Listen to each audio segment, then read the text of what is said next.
اور زور سے اچھل کر اس کو تھپڑ مارا، لیکن تھپڑ لگنے سے پہلے ہی وہ غائب ہو گیا۔ تو میں یہ واقعہ میں استاد نے سنایا، مفتی وحید چوکی رحمۃ اللہ نے، میں نے کہا ہمارے جیسے ہوتے تو بغیر شلوار کی باہر آ جاتے۔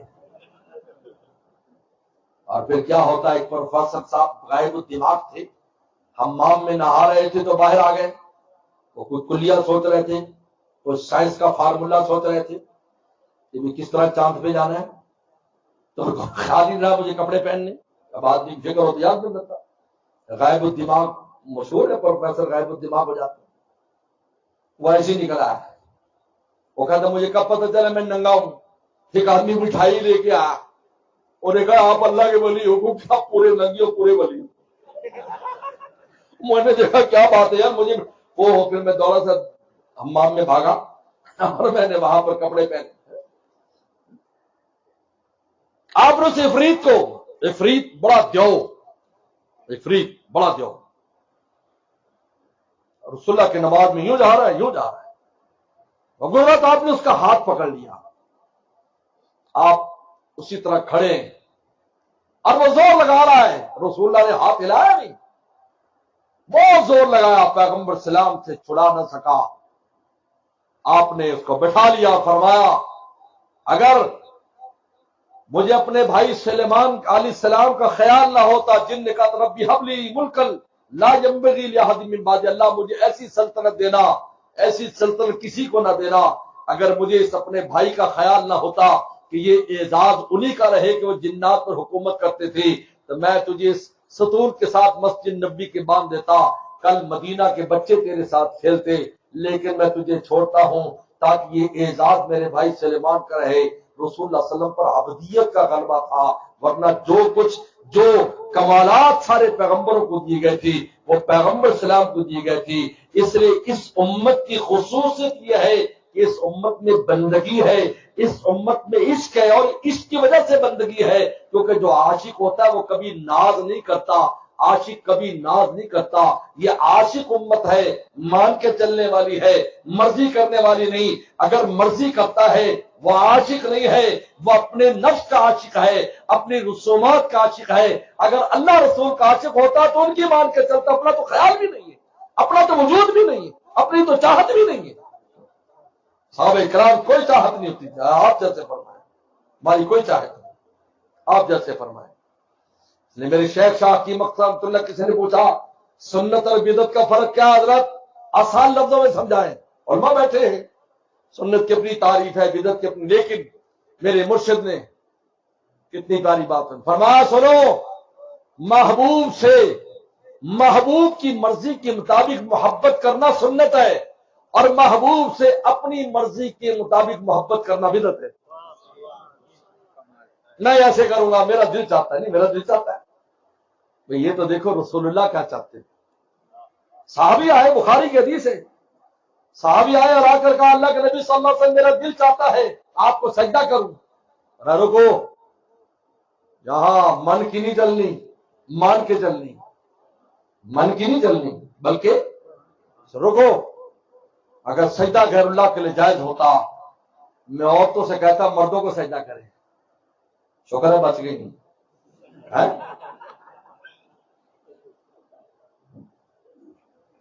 رسول کی یہ سنت بھی ہمیں پتہ نہیں۔ میرے شیخ فرماتے تھے جو صوفی ہوتے ہیں تو ہر وقت تسبیح پھیرتے رہتے ہیں، بیگم کو پوچھتے نہیں، اور جو دنیا دار ہے مشوں کو تاؤ دیتے رہتے، بیگم کو پوچھتے نہیں، تو بیچاری کو پوچھا کہ کہا رسول اللہ کو دیکھے۔ اما عائشہ فرماتی لوگوں تمہارا سورج فجر کے بعد طلوع ہوتا ہے، میرا سورج عشاء کے بعد طلوع ہوتا ہے، جب میرا محبوب میرے گھر میں آتا ہے۔ اور یہاں گھر میں بندہ آ جائے تو سب کی سانس سوکھ جاتے ہیں کہ پتہ نہیں صبح کب دفتر جائے گا تو جان چھوٹے گی۔ اللہ معاف، پھر یہ عشق ہے، سلم کی سیرت پر چل، فاتبعونی یحببکم اللہ، رسول اللہ کے راستے پر چل۔ گھر میں کیسے رہتے تھے پوچھو جاؤ، 9 ازواج مطہرات ایک وقت میں ہوتی تھی، پیغمبر سب عاشقات تھی، خادمات تھی، جان دینے والی تھی رسول اللہ پر، جان دینے والی نہیں، کیسے نہیں؟ آپ غزوے میں جا رہے ہیں، خواتین ساتھ جاتی ہیں رسول خدمت کے لیے، قرآن نازل ہوتی، کون جائے گا؟ دیکھیے بخاری اٹھائیے، بخاری اٹھائیے، مسلم اٹھائیے، سے آئے ستہ ورنہ خواتین آپ کہیں لڑنے جائیں آپ کے ساتھ، آپ کی خاتون جائے گی؟ کہتا جائے میں پیچھے سے دعا کروں گی، بس یہ تو ٹھیک ہے، نہ بچا تو پھر وراثت کے لیے بتا جا کہاں مار رکھا ہے۔ ساتھ جاتی ہے زواج مطہرہ ساتھ، اللہ اکبر، جان بھی اپنی فدا کر رکھی تھی، لیکن اب گھر میں آتے ہیں اپنا کام خود کر رہے ہیں، اپنا کام اپنے کپڑوں کو درست کر رہے ہیں، بکری کا دودھ نکال رہے ہیں، ان کا ہاتھ بٹا رہے ہیں، گھر والوں کا ہاتھ بٹا رہے ہیں، ہاتھ بٹا رہے ہیں۔ آج تو ہم پانی نہیں پیتے، میں نے کہا پانی لاؤ، حکیم الامت تھانوی جیسا انسان، سبحان اللہ، گھر میں کوئی نہیں ہوتا تھا حضرت کے سامنے، ان کے گھر والے برتن لا کر رکھتے کھانے پینے کے، گھر میں کوئی نہیں ہے سوائے بیوی کے، فرماتے میں نے پوری زندگی کبھی اپنی بیوی کو کوئی حکم نہیں دیا، بلکہ یوں کہتے تھے کہ برتن اٹھوا لیجئے، نہیں کہتے تم اٹھا لو، اٹھوا لیجئے، حالانکہ کہتے گھر میں کوئی نہیں ہوتا تو وہی ہے، یہ کہتا مجھے حیا آتی، میں کیسے اس کو حکم دوں، میں کیسے حکم دوں، میں کیسے اس کو حکم دوں؟ اللہ فرمایا عاشروہن بالمعروف، ان کے ساتھ حسن سے سلوک، میں کیسے حکم دوں؟ فرمایا اٹھوا لیجیے، نہیں کہ اٹھا لیجیے، اٹھوا لیجیے، حکم نہیں دیتے۔ لوگ کہتے ہیں دو پہیے ہیں گاڑی کے، تو میں پنجاب میں ایسے مثال دیتا ہوں، میں ایک پہیا جو ہے وہ ٹریکٹر کا ہے اور ایک پہیا موٹر سائیکل کا ہے، پھر کہتے ہیں حضرت گاڑی سموتھ نہیں چلتی، کیوں چلتی تو کیسے چلے گی بھائی؟ تو نے خود کو تو ٹریکٹر کا پہیا بنایا اور بیگم صاحبہ کو تو نے گاڑی کا پہیا بنایا، تو کیسے چلے گی سموتھ؟ آپ نے فرمایا اگر سجدے کیا صحابی ہو گئے، اس وقت اپنے جذبات پر عمل نہیں کیا، تو رسول اللہ کس میں خوش ہے، ہم اس پر خوش ہیں، آپ کی خوشی میں ہماری خوشی ہے، آپ اگر اس پر راضی ہیں ہم بھی راضی ہیں، بس بات ختم۔ یہ عشق ہے، اللہ رسول کا عشق دستور کا پابند ہے، آپ میں ابدیت کا غلبہ تھا، اس لیے صحابی آتی ہے، رسول اللہ علیہ وسلم کھانا کھا رہے جیسے غلام بیٹھ کر اس زمانے میں کھاتے تھے، ان پر خوف کی وجہ سے راشا تاری ہو گیا، کہا کہ کیوں کانپ رہی ہو؟ کہا کہ آپ ایسے کھا رہے ہیں جس طرح غلام کھاتا ہے اپنے آقا کے سامنے خوف اور ڈر سے، اور میں بھی اللہ کا غلام اور اللہ کا رسول ہوں، میں ایسے ہی کھاؤں، آکلوں کما یاکل عبد، یہ امتیاز ہے۔ اس وجہ سے اب آخری بات کر کے ختم کر رہا ہوں، ہمارے والد صاحب رحمۃ اللہ علیہ فرماتے تھے کہ اللہ تعالیٰ نے سبحان الذی اسریٰ بعبدہ، یعنی ایسی بلندیوں پر لے گئے، اس کائنات کی کوئی ایسی چیز نہیں تھی جو رسول اللہ کی نگاہ سے نہیں گزری، پورا عالم سفلی علوی سب رسول اللہ کو دکھایا گیا، سارے آپ کی نگاہوں میں تھے، اور ساروں سے آپ کے قدم مبارک سب پر لگے، آسمانوں کو عرش تک پہنچ گئے آپ، لیکن قرآن کیا کہہ رہا ہے؟